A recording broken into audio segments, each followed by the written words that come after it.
welcome once again for another hot discussion in the loop at Digitalio. We continue to put the spotlight on some of the most relevant players in the IT sector in Romania, but also in Europe and worldwide. Today we're happy to welcome Mr. Farlei Kothe from Stefanini for what we aim to be a very interesting discussion regarding the IT business landscape. Welcome, Mr. Kothe. Nice to meet you. How are you, Gabriel? I hope so that all is going well.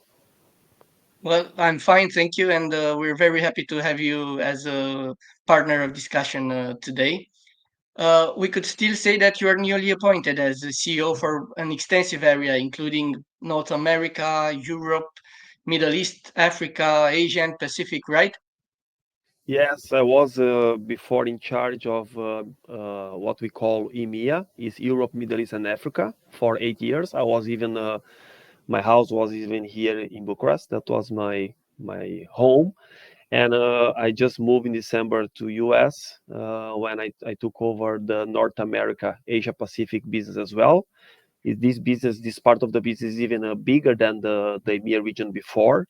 So since January, I'm already there, but I was in charge already since September 2024. So it's a big region. It's half of the company mostly.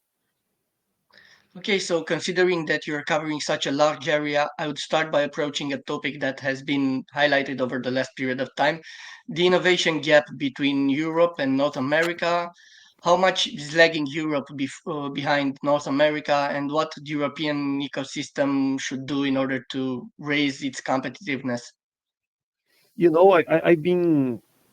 I've been reading and comparing for a while.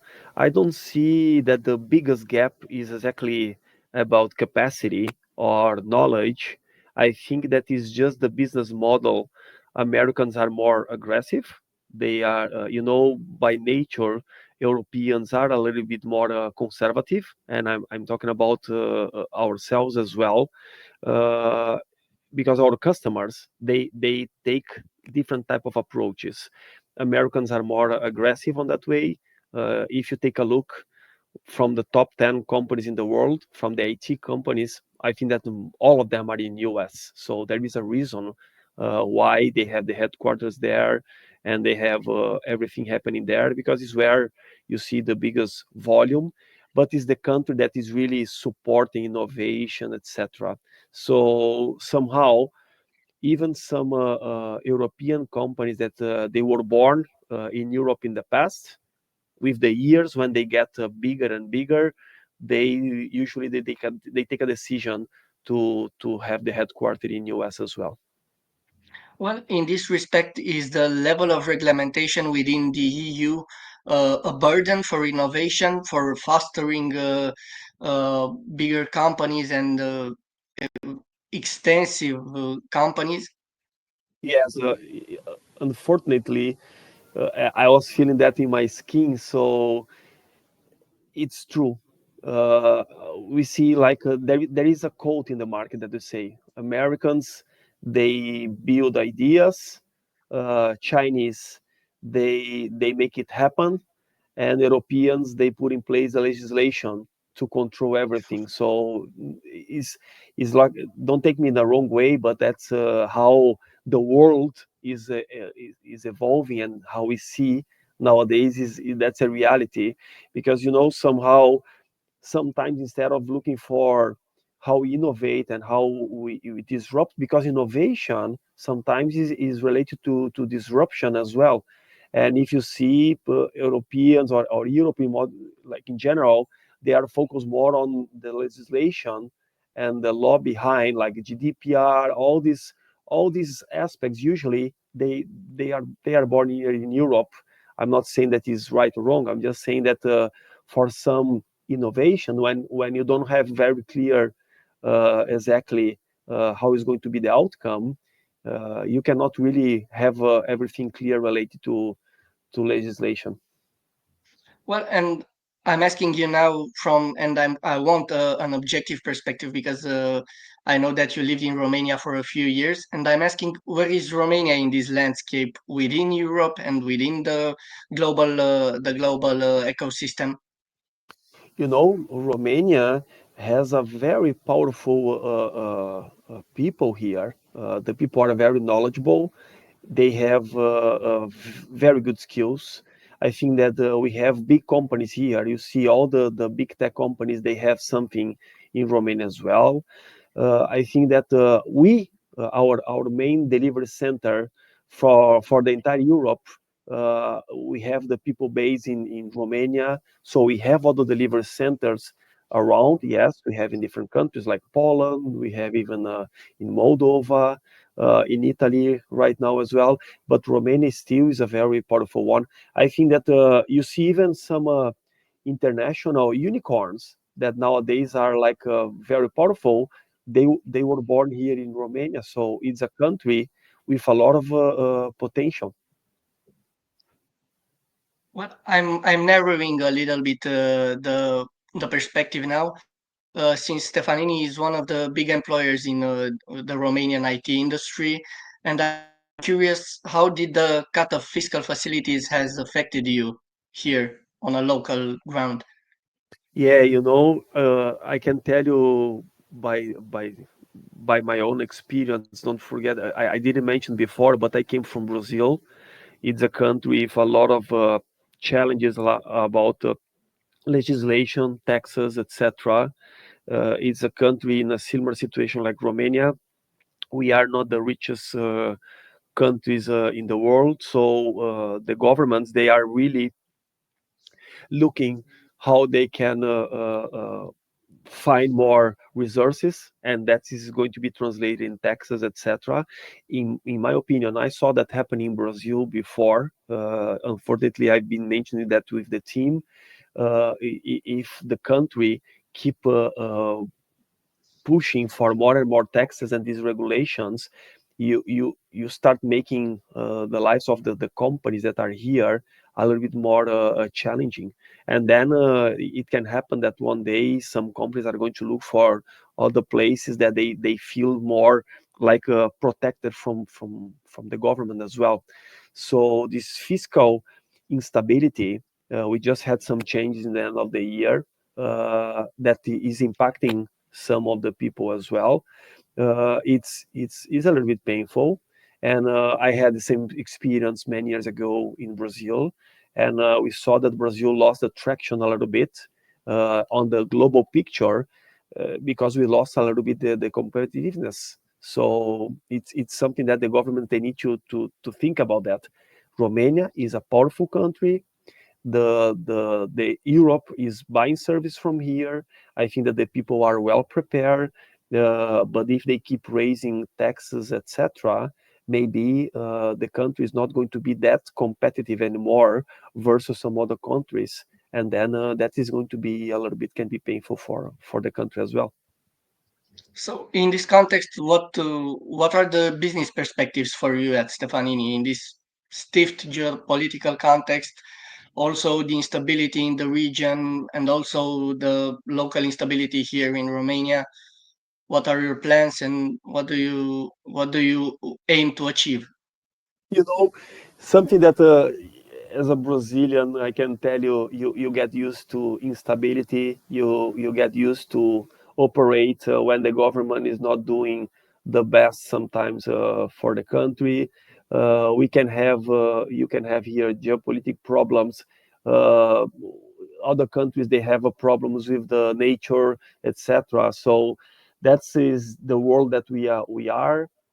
Somehow we try to take advantage of our experience, and for me always when we have like a crisis is an opportunity. That's why the company usually is growing more when there is a crisis, because we just face the crisis with optimism. We work very hard. We are a very hands-on company, and we always bring the people together, like with us, the management team, so they feel that they have with us the right support.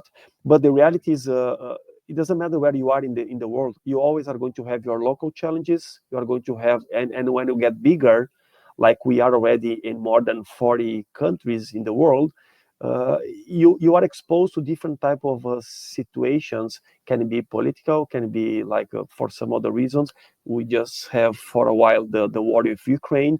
that it's a pity. But indeed, we need to keep moving. We have a strong team, we have strong customers, and it's how we manage that is going to make us more powerful and to keep growing.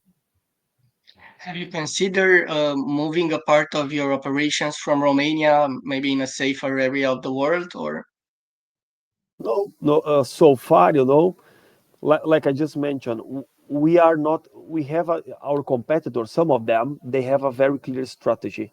They have a unique type of delivery center somewhere. Now you see the Indian companies, for example.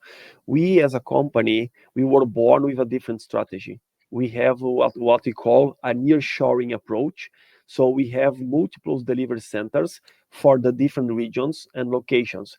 So Romania, even when we had the situation with the war, was never in our mind, never to move what our operations that are here to another country because of the war, for example. And we have people in Moldova that is very close to Ukraine as well. And we used to have some people working out of Ukraine as well. So, but we need to keep working. I think that for having ourselves to taking a decision in my level or even with the board of the company to take the operations here out of Romania to another country, something else must happen, or really we should have a war in the country, or if you just see that the government is losing the control of the country on the political part as well, maybe it can be too dangerous for us, or we cannot be competitive, and then maybe you need to think about plan B and C. But our plan A is still is strongly based on Romania.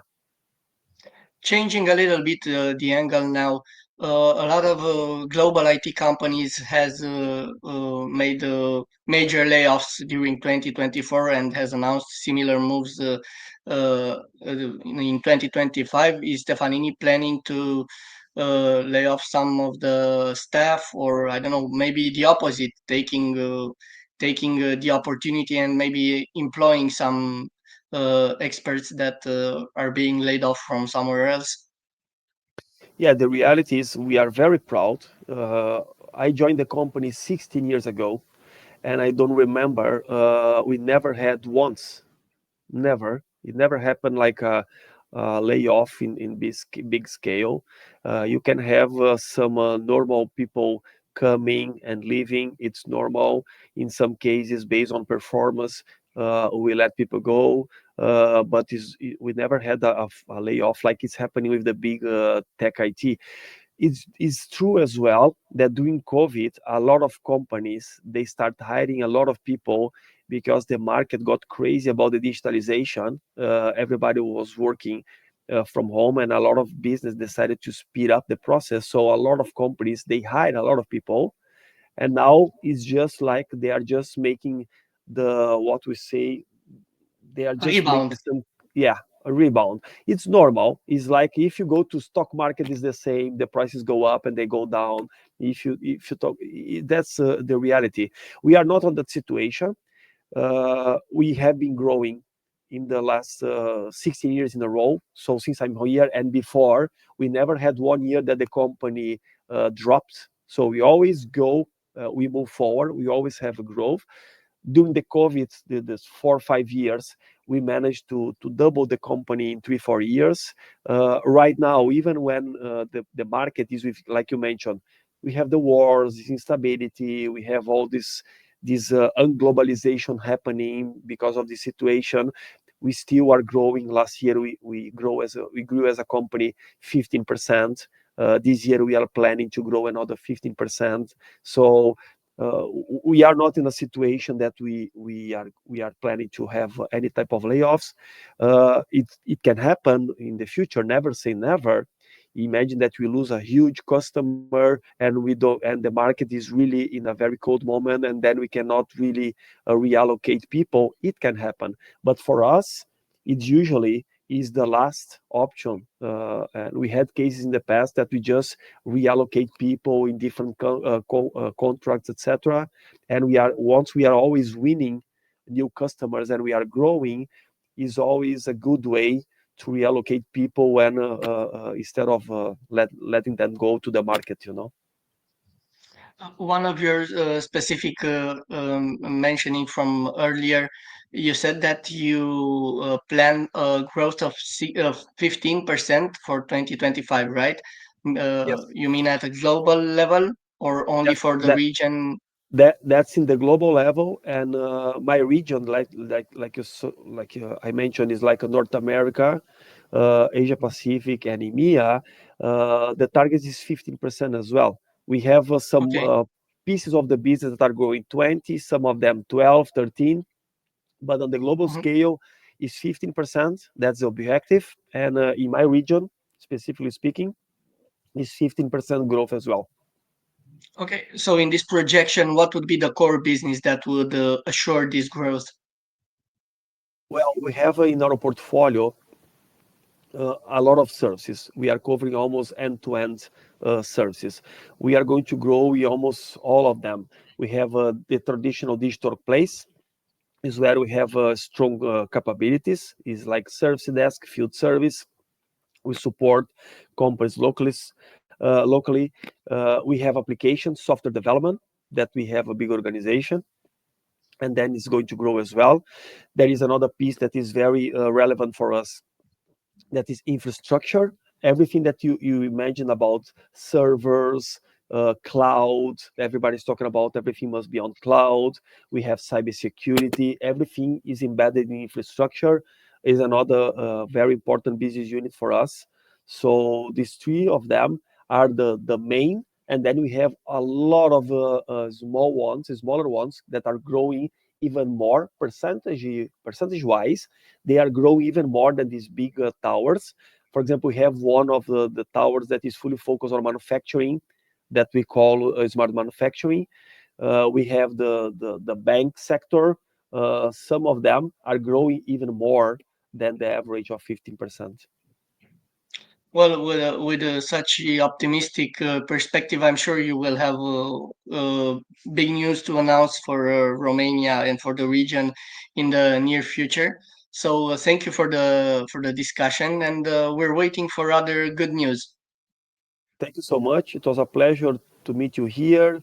I think that is always good when we can share with the people the strategy of the company. We have employees that they like to see your videos as well. So thanks for giving me the chance to share a little bit of my experience and our strategy. And I'll represent Stefanini in general. Thank you very much for the dialogue. Thank you.